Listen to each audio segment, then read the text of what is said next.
It's a real pleasure to be again in the KINNERNET. And I would like to explain you a kind of case which is quite surprising. We are trying to beat humankind trait, which is TB, which is tuberculosis, with the supplement food. This is the case of Manremic. And I will try to explain you how you can reach such a goal and what was the process. So this is the place where I work. This is the Can Ruti. It's in Badalona. You see here, this is a view from Barcelona, from Montjuïc. You see the back. And to start, I would like to present you the trait, which is tuberculosis. Tuberculosis is a quite known disease. Usually people tend to identify that with all ages. The first physician that identified that was Lenec, and that was the guy that invented the stethoscope. And of course he died because of tuberculosis. Something else. And what it looks like more or less is what everybody knows about TB is something that happens in the lungs usually and that destroys the lungs and finally kill you. So this is more or less evolution. So it is caused by a bacilli, a bacteria. The infection is through aerosol. This is one of the main points. This makes there is no risk factors to be infected, and it's difficult to identify why some people develop disease or not. This is one of the tricks. You know, and tuberculosis, that is the bacilli that cause tuberculosis, has been in a co-evolution with humankind. The Australopithecus, so 3 million years ago, had TB. So this has been a 3 million years evolution. So this is a guy that knows us very, very well. So here it's one of the main points that is important to recall is that once you are infected, you usually don't develop the disease. So in a way, we represent that this is an iceberg in which what we see, which is the people coughing, etc., making this kind of, some symptomatology, the disease, this is one thing, is what you usually see, but this is the other thing, it's a massive amount of people that is already has the infection and can develop the disease, but they don't know. So approximately a third of the humankind has already the infection. And why is that? Because it is a discrete disease. It's very discrete guy, so the symptomatology is very soft. So at the very beginning, so at the end, of course, when your lung is destroyed, so then you recall that you have the disease. But meanwhile, we have a process that we have some cough, we have some dizziness, we have some fever, but it's not much. And so this is why it's not spectacular. It's not like Ebola or influenza that makes these big messes. So this is the situation. So in the last 200 years, TB has killed 1,000 million people. So it's one of the major threats of humankind. So it's a major intellectual challenge for the humankind. Imagine when you compare with other more known diseases. You see here more or less the distribution. Mostly affects Asia and Africa. This is the prevalence of infected. Every 15 seconds, some person dies of TB, 1.5 million die of TB. The countries that has more TB are India and China, and the 22 of them has the 85% of incidence. Maybe where the problem is more acute is in South Africa. In South Africa, because every year, 1% of the population has a case of TB. Every year, 1% of the population has an incidence of this disease. So it's massive. There are 50 million people, so 500,000 new cases every year. So the problem is this. Is that discrete, and is also associated with a stigma. Nobody So you cannot go to the TV and say, I have TB. You can go to the television, to the broadcast and say, I have cancer, even I have AIDS, but you cannot say you have TB, because TB is associated with poverty, associated with immigration, low resources immigration, so because of the economical situations. So you can say, I have a malaria. If you have malaria, it means that you have been in a safari, you have been bitten by a mosquito, so it's something glamorous. But to have TB is not glamorous at all. It's also identified with to be in prison. So it's a kind of what we say is a chunga, is something chungo. You cannot say it's not nothing that you are proud to have. So that's one of the main problems. A third, even when we have 10 million cases every year, a third of these cases are not even known. In Africa, of course, and Asia, it's 50%. So they just die. Nobody cares. Nobody there knows them.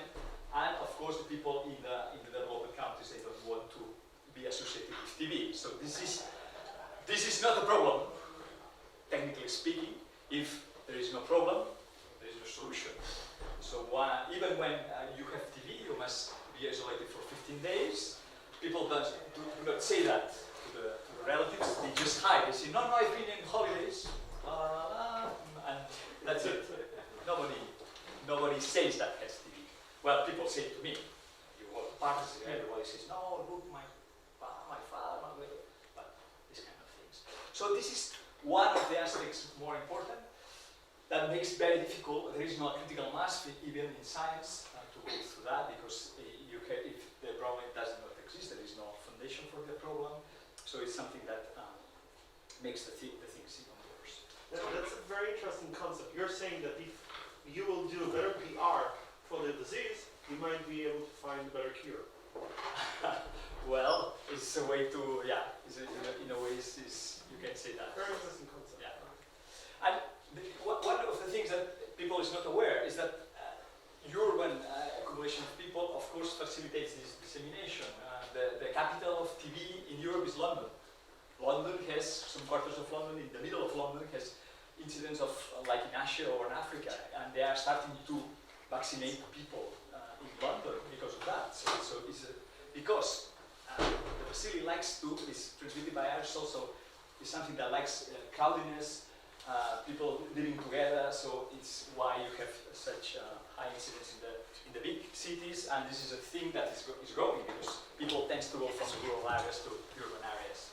So in Barcelona we have studied that very well for the last 25 years. There is a program when you talk in Spain about where is TB, people tend to say, oh, TB is only in Barcelona and in Galicia. How come? And what about Madrid or Bilbao or no, have not. Why they don't have? Because they don't have a specific program of active surveillance. If you don't surveil that, you are not aware that you have active TB. Why? Because the patients, they don't go to the newspaper and say, I have TB. So you need a specific program to look it actively. Otherwise, it does not exist. So the problem of Barcelona, the politicians ask to me, we are investing a lot of money to this program against TB, and what we have in return is that the only place that has TB in Spain is in Barcelona. So it is something that I don't want. I am throwing the money, but I always say, you are doing well. Imagine if you don't have such a program, it will be even worse. But so this is the craziness of this disease. So you can see this is reflected here. The program started at 1986, and you see, no, it was very low, and it seems like because of the program there was a rise of the cases, because of course look actively, and then of course the numbers rise and rise. So the main problem in Barcelona is well known, is in this harbor, is in the Ramblas, in the old cities where you have a higher incidence, even 150 per 100,000, where usually you have 20 cases per 100,000. Here there is a very active surveillance, and the reason for that is that it's is for the immigration. You have a lot of people from Pakistan, from countries that has high incidence, so it's normal. It's not related to poverty. It's the relation that they have with the country. So you have seen in Barcelona these people that has invested with the taxis or people that has money from Pakistan, but because in Pakistan they have a high incidence, then they are infected and they can have the disease, etc. Sorry, can I ask now? Sure, sure, sure. So there are many strains of tuberculosis or different cepas? Yeah, that's a very interesting thing. Yeah, it's true. I mean, you probably you have different strains from different countries, but because it has that efficacy, MTB is a case of non-mutagenesis. It does not. It has not to mutate at all because it is successful enough. So even when you can have different strains from all over the world, they are more or less exactly the same in terms of immunogenicity and aggressivity and so on. There are some difference with virulence, etc., but technically speaking, they are the same strains. It's very interesting. But this is because it's so efficacious. It does not have to mutate too much. It works as it is. So here, well, again, this is again another picture from our place, from Barcelona. Again, this is our place, seen from this quarter, and this is well, people from my team. We have been working for 20 years on that, and we have been quite successful in having a potent team in TB. You know, as I've said, it's very difficult to be maintained as a researcher in TB because you have no funding. Usually it's not a problem of Catalonia or Spain or Europe, it's a world problem. So we are quite classic people. We have been working for 20 years and we have had this strong collaboration with different international teams in order to find new vaccines, new drugs, new diagnostic tools. So thanks to that we have also developed our own products, like this is Archibald Pharma, that we got this therapeutic vaccine, routine vaccine that is in development, and this one, that is the last one that I'm going to present you. This is a kind of the end of such 20 years of research. This is the gold medal for us. So this is the 20 years thing. So in this 20 years we have made two questions. The questions, you know, that are very important in science. So we have only made two questions, and we tried to solve two questions. Why this MTB is that good smuggling from the immune system? And we have been demonstrating that at the end, the bacilli make a kind of cycle of constant reinfection of the lung. So it gets from the air, invades the macrophage, tries to make a lesion after some growth, and then there is the immune response that is a cellular one, it's not antibodies one, so it's very difficult because these cells must go to the lesion. And what is important is that what we found first was this guy, this process that was discovered by us. This is the special cell, which is a foamy macrophage. That is becoming here is a macrophage that becomes a defense cell that becomes fat. With all the debris, the cellular debris that they have in this battlefield. And inside of this debris there are the bacilli that do not grow. So after the immune response is triggered, the bacilli does not grow, stay like silent, and nobody takes much care about it, and even is confused by the cellular debris. So the guys, when they leave these foamy macrophages, they just live there, carried with the bacilli, and then they become, usually are drained through the intestinal tract, but some of them can become again part of the aerosols and again infect and reinfect the lung. And this is the way that the bacilli is able to remain in our lung for years. So it's a constant reinfection process. So in a way, this is how it looks like in mathematical terms. So you have constantly this growing bacilli that makes new lesions constantly. What we have when you give treatment of this infection is 9 months treatment with a drug that only kills the growing bacilli. I explaining that the bacilli that remains at the end of the lesions are not growing, are just silent. The antibiotics cannot kill them, so only can kill the ones that are again reinfecting. So in a way, you stay like 9 months taking a pill just to avoid this reinfection process. Joan, I would like to point out, because I know your research from early the beginning, there was a major breakthrough, because it was against the dogma of how TB was behaving in the body. And I know you had to struggle against all the major leading... yeah, I like this point. I think it's fair to say that. And it has been very, very just in time, because this was the dogma. It was not studied. No. It's not the trick. Plausible. So the dogma was that.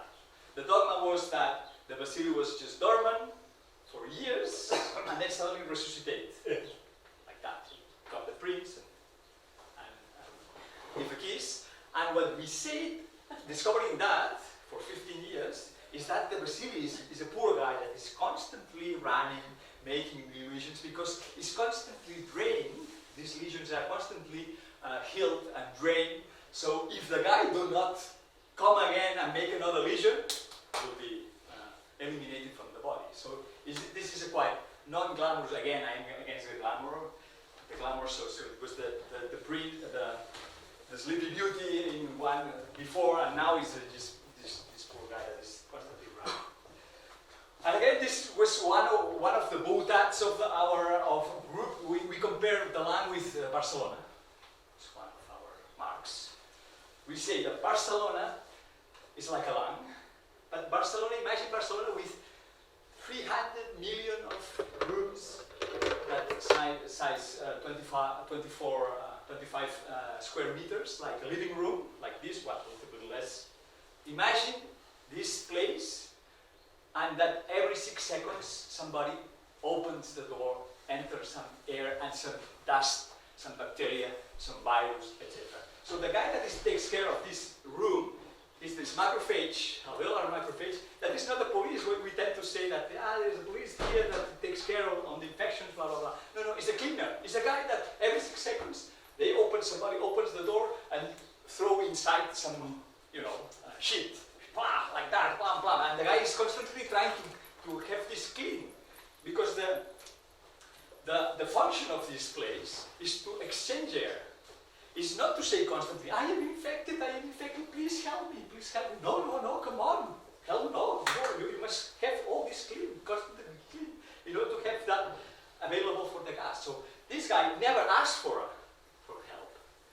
And this is the guy that infects the bacilli of tuberculosis. So he's infecting probably one of the weakest targets of our body.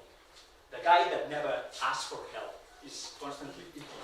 At the end becomes fat and is removed. It's the family macrophage that we discovered. So this is the idea of that, and also what we have seen in the kind of immune response. There are no antibodies in this place as well. And to ask for help, you need to have different rooms like that affected. And at that time, the bacillus has grown enough to keep in the place constantly. So this means this is a very disgusting reality, because this means that even if you have the best immune response with the best cells that will activate these cells to kill the bacilli inside, you can be always reinfected. That's the idea. The idea that is clear is that when you live in South Africa, your mother has TB, infects you when in breakfast, when you go to have dinner, when you go to the school or you go to the work, somebody's coughing, infects you again. When you go to the taxi, infects you again. So you are infected thousands of times. And the point here is that it happens nothing usually, and we will see why. This is because at the end it makes a very tiny lesion. Well, anyway, what we wanted, and we will come to that afterwards. What we wanted to do with the routine was that we saw response was against the growing bacilli. These are the kind of immune response, the types of the immune response, the type of antigens. So this is usually what happens. The immune response is only focused on the growing bacilli, the silent bacilli, the dormant bacilli. Nobody cares, it's draining. So what we wanted to do is to give this treatment, this drug treatment, in order to clear all this battle in the lesion. What you also have is this clearance of the immune response, and then with the ruti, it was fragmented, is fragmented bacilli growing in stress that has a lot of antigens, also related to the silent, to the dormant state of the bacilli. So you give this polyantigenic response in order to make aware the immune response against the silent bacilli. That's the idea. This was the first idea. But again, this idea is very classic. You want a vaccine to kill the bacilli. This is always the more intuitive way to kill infectious diseases. This is very classic. Again, is another dogma. This is the Archibald Pharma. We made this company, Barcelona. This was approved by the Spanish health agency. We make the phase 1 clinical trial. This is a very interesting story here. Usually the clinical trials are with the students of medicine. So when I came to this place, there was 5 medical students and 1 that was economic, business student. So you guess who was the first one to be shot with the vaccine? He was not a student, medical student, he was a business student. I said to the others, come on, you are chicken or what? No, it was my, it was my chance. Well, anyway. Well, so we could identify this immune response and the dose that we wanted. So we went to South Africa. We started to do this this combination with some drug and our vaccine. We did with HIV positive person as well, with 100 people, and it was safe, it was okay. And now we are waiting for trying to do the phase 3 clinical trial. But meanwhile, what we discovered here was something that was the primordium of this new strategy. Not only to kill the bacilli, but to modulate the immune response against the bacilli. So, and the first idea was that. You see, this is a cavity, how it looks, the cavity in terms of related relative volume with the body. You see here that a human person can make the cavity because the cavity is more or less like 100 grams. You can do that. I mean, you can feel bad, but a mice cannot do that because it will disappear. That's the concept. So this concept came to us, and when we discovered that the mice were, had this protective response, we thought maybe in humans this protective response will be too exaggerated and can kill our people.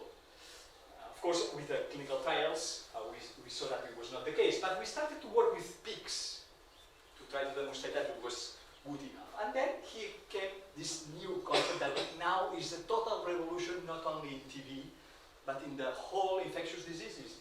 And this idea came from a guy called Valle, as a Cuban MD that works in New York, that defines all the infectious diseases not only according to the pathogen that infects the body, but to the reaction that you make against the pathogen, which is, it seems like it's very intuitive. But he made all this classification and made that, and so that in the case of TB, if you have a very weak response, you can be killed because the bacilli grow a lot. But if you react too much, you can also be killed. So sometimes you listen that, well, you had the bacilli inside you, just sleeping, and then suddenly you have a bad moment, you have some stress, emotional stress, and then you have a local immunosuppression, and then the bacilli grow. And so people try to understand and to explain the disease like that. And nobody talks about this, that maybe we are reacting too much against the bacilli. It's a kind of allergy. That's a concept that came in 2003 And probably the majority of us makes this kind of balanced response that makes possible that this does not happen to have this evolution towards the active disease. So here it came these different studies relating health status, the concentration of the pathogen, the tolerance to this pathogen, and the resistance, that means the capacity to kill the bacilli. And this came to, we start to work with different physicists, and we start to make these models, mathematical models, to try to understand that. In fact, this is more or less a model like the press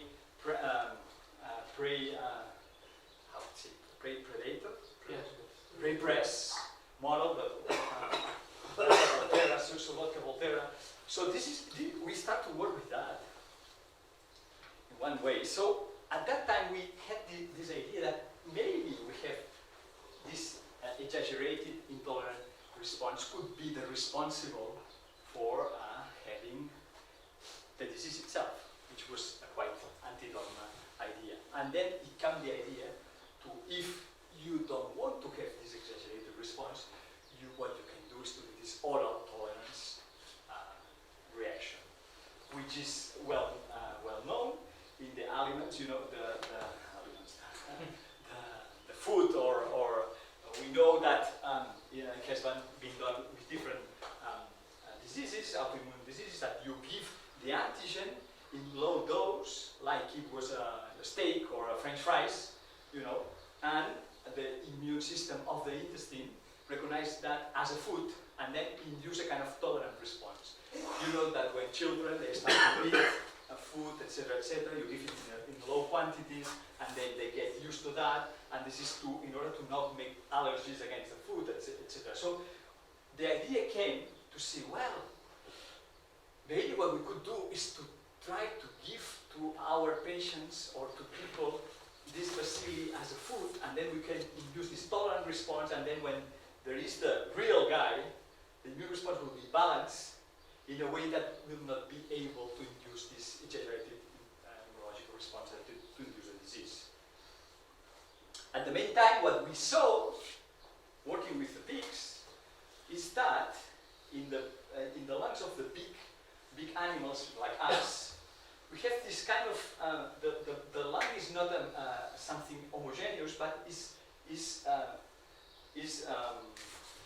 distributed in the pieces, little pieces involved with tendons, in order to make the mechanics of the breathing.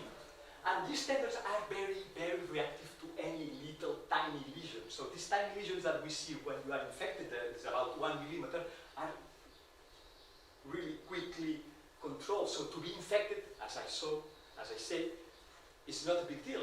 You are it's not a fact of the immune response. It's a local effect that encapsulates these lesions and makes possible to control the infection very easily. So at most you have very tiny lesions and nothing happens. So because of that, so this is another step of in our cycle, and this was the origin of this new question that has been meeting our group: why a lesion that is well controlled of about 1 millimeter can become a lesion that can be seen, for instance, in a chest X-ray, when you know that to diagnose TB, what you have is the tuberculin skin test.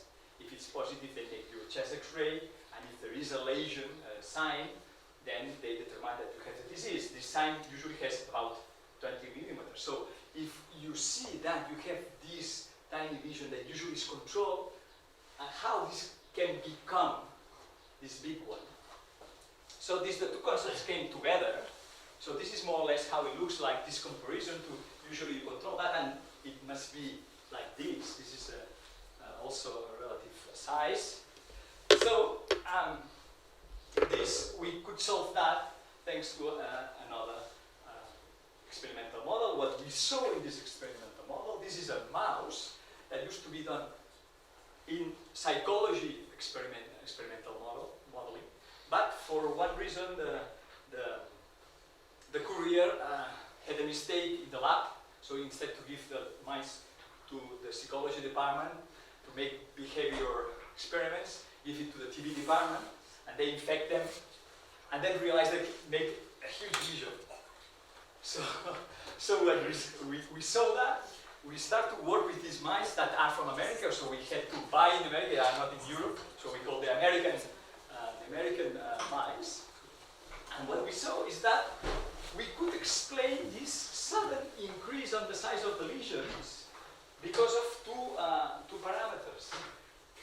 There is this infiltration of the lesion with neutrophils. Usually neutrophils were not related to TB. Neutrophils are the cells that are in the pus, in the abscessification of lesions with Staphylococcus or with Escherichia coli, but not with M. tuberculosis at all. So what we saw is that we could explain this sudden increase because of that. You had these tiny lesions, you have this increase of this lesion because of this infiltration, quick infiltration with neutrophils that are usually related to acute diseases, acute infection, not like TB, which is very silent.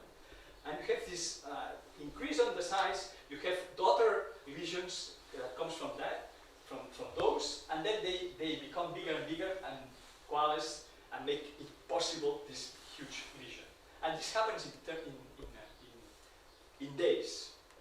So then you can explain why the encapsulation process that takes place usually is not efficacious in this case. So in a way, what we saw was the origin of this exaggerated inflammatory response, and the origin was these neutrophils. And this response, the Th17 response, that fuels the entrance of neutrophils in the lesions. If you can balance that with the Tregs that you can use in the intestine, then we saw that there was a relation between this response, specifically this response, with the Treg response that you can use in the intestine. You have not this infiltration, the encapsulation process takes place, and there is no possibility to make a big lesion. So in a way, controlling this exaggerated inflammatory response, you could control the progression from infection to disease. So the idea was to induce this direct response. And this is the origin of this study that comes from the river Cardona. Why? Because if we induce this tolerant response, this direct response with MTB itself, this would be a vaccine or a drug. But if you induce that with a bacteria that is from the family of M. tuberculosis, but is in a food, then can be a supplement food. So regulatory speaking, you don't need to go to make the clearance need for a drug.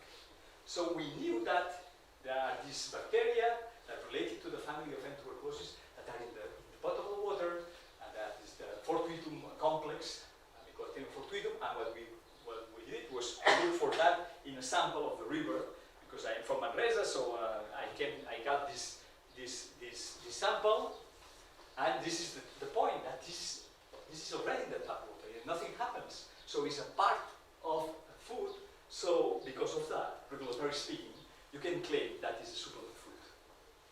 That's the point. So this is the idea. So we start to work with that, and then we start to do all the toxicology assays. We do the sequencing of these bacteria, and then we realized that it was slightly different, and then we had to give a number of that, and we, technically speaking, microbiologists, what we do is to give the name of the city where you have found the bacteria. So it was Manresa, so that's why it's called Manresensis. And so we start to develop that. We could see that there was an increase in the survival, a stop of the progress from infection to disease. We could see this reduction on the filtration, and because of that, the reduction of the bacillary load and the stop of the progression from infection to disease. Again, what we saw is this Tregs. This is a flow cytometry. We look for these cells in these mice, if it was this increase of these cells, and we could see that. Again, this is the test. I'm not going to be in detail on that. This is this increase on these cells. So And this is more or less what happens in terms of immunology response. What we saw here in the splenocytes, as in the blood, there was this increase of IL-10, that is an anti-inflammatory response. And in the lung, what we saw is what we wanted, a reduction of the IL-17 response, so a reduction of inflammatory response. So this was the origin, then, of this new step in our cycle, in which this exaggerated inflammatory response. And when we saw that, we wanted to demonstrate that this was clearly a factor of this progression.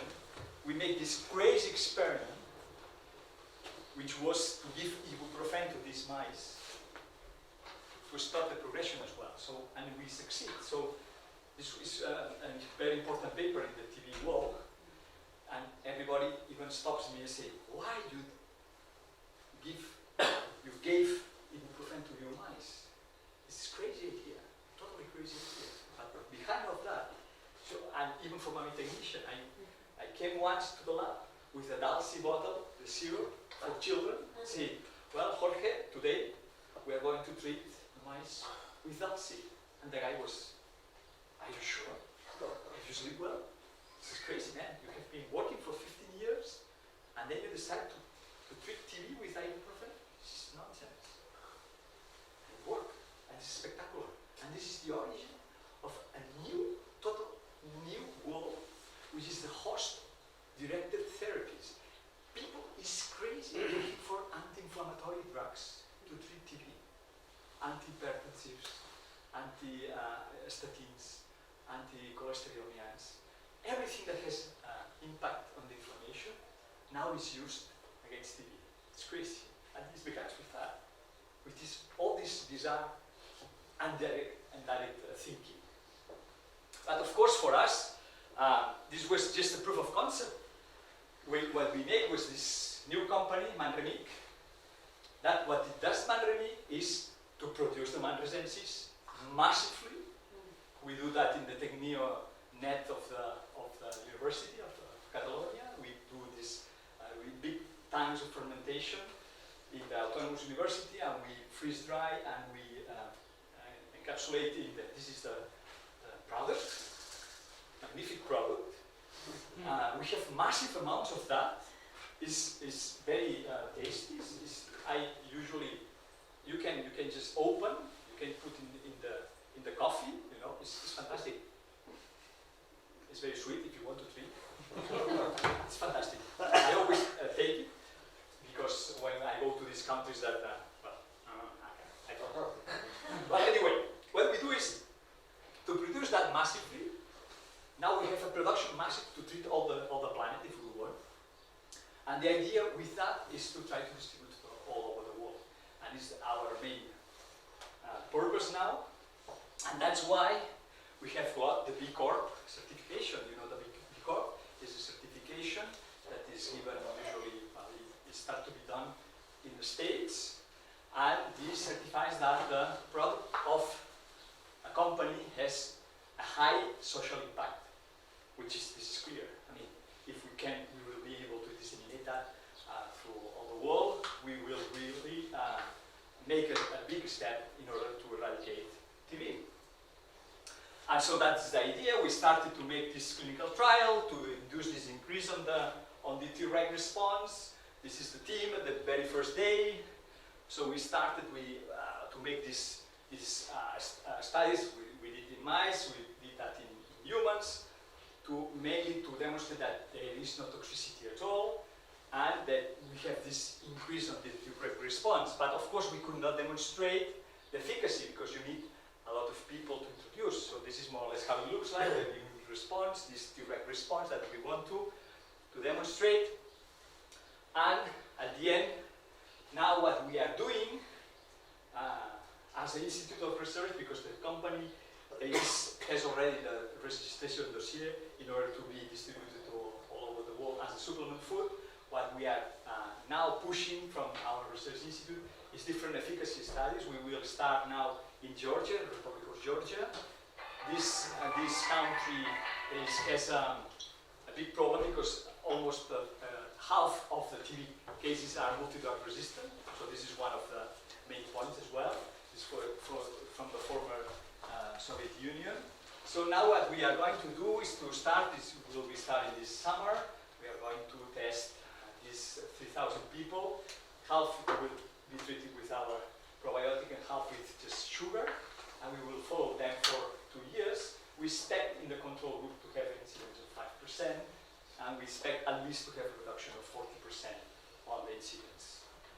You know that the objective of the WHO is to reduce every year 25% of the incidence. Now we are reducing 1%, so I don't know. So people say this is fantastic.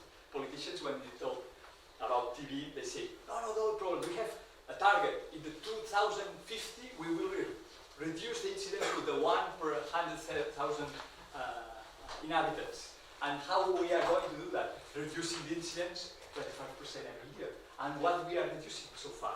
1%. And how we are going to go from 1% to 25%? Well, exponential. You know. So that's why we are really happy, and I will be happy to answer your questions if you have any questions. But this is how, maybe it's a little bit hard for a sister time, but it's how it looks. It's reality. How was the discovery of this fantastic new tool against TB? Thank you very much.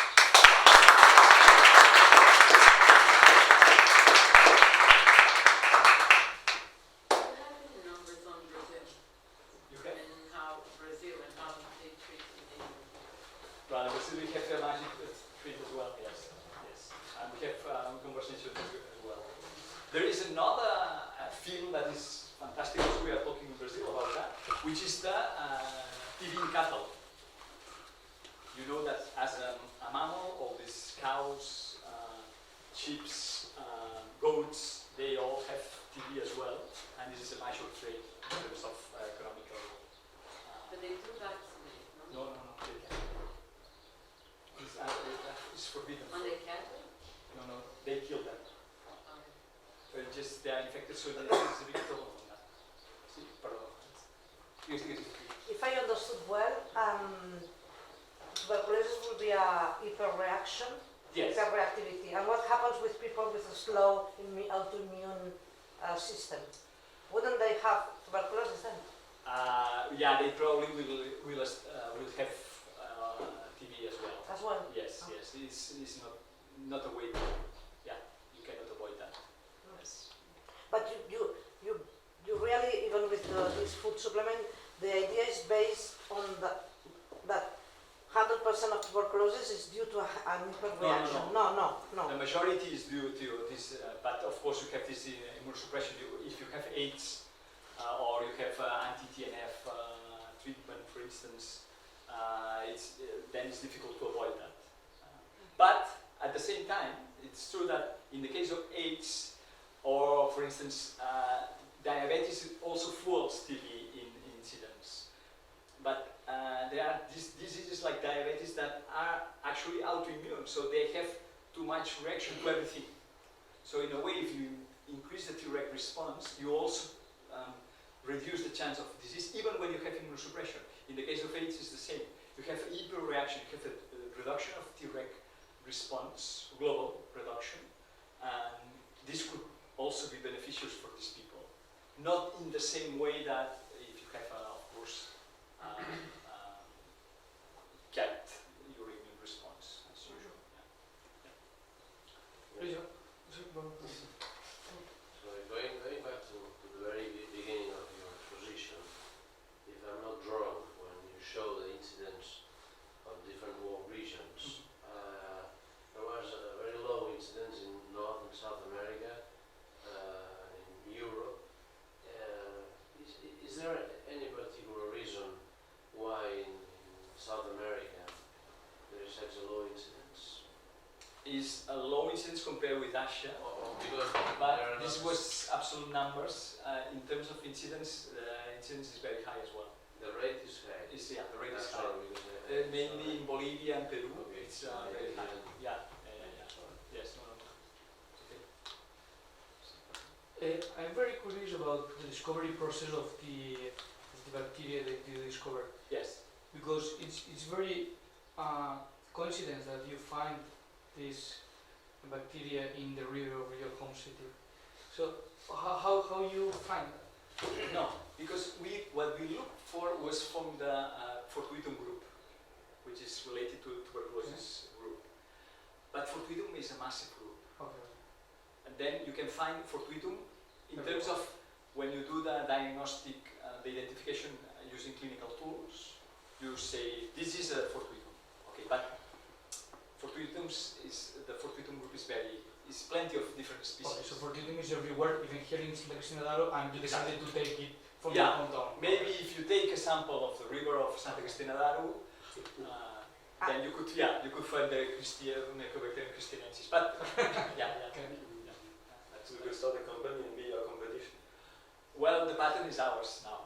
So protection is. I'm sorry, we were the first. So then they should deal with us, of course. Yes.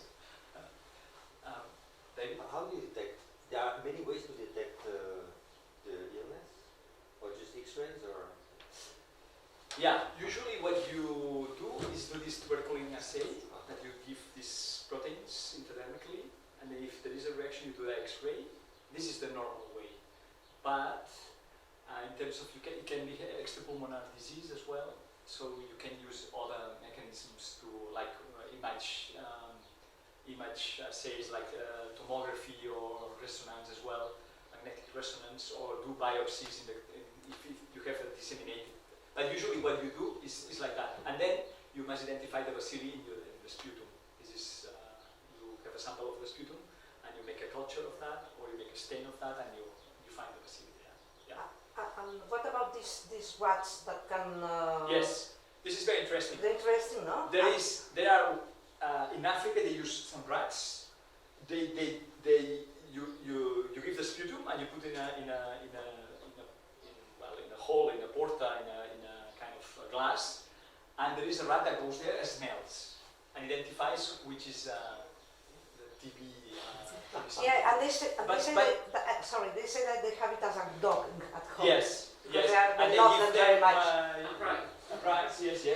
There's some bananas, but this makes sense because when TB used to had not any treatment at all, because now to have TB here is fantastic. If you have an image in your lung and it's TB, it's the best news that you can have. Because if it's cancer, it's another thing. But if it's TB, you will be cured. In a 99.9% here in Barcelona-Catalonia.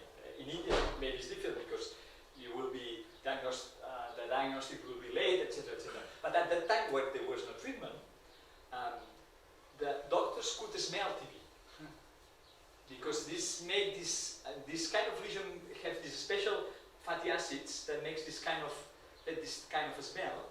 So in this case, the rats, what they do is they have a better smell organ, and they do that with a lower concentration. And what is fun is to have them as a dog, no, at home. Yeah, yes. Big rats are a little bit nasty. No, they say they do it. Yeah, I don't know. I mean, if you In fact, they that's behave what I very read. well. I mean, and the problem is that they don't live too much. Rats live 2 or 3 years, so it's a problem. Then you must educate rats. It's a logistic problem. We have the rats; they're educated but not educated, that they die. Well. Yeah, there is one thing that I lived in Brazil, so on the 80s, on the military phase, and up to in the 70s and up to 87, 86. If you're looking for a job in Brazil, you not only have to have like your labor little paper, but you also need to bring an X-ray. It's called the abrografia, a little thing to prove that you didn't have tuberculosis for you to get a job in Brazil. It's amazing. But Joan, have you been infected? Sorry. Have you been infected? Yes. So you cannot work in Brazil now? No, but I did it twice. I did myself twice. Yes. And I have also a tomography of my lung, and I have a tiny 2 millimeter lesion in my pleura. So it's the only thing that I have. it's not too much.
Dame copie poi se te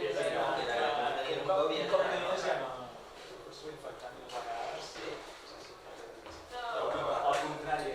Sí, sí. Estilo.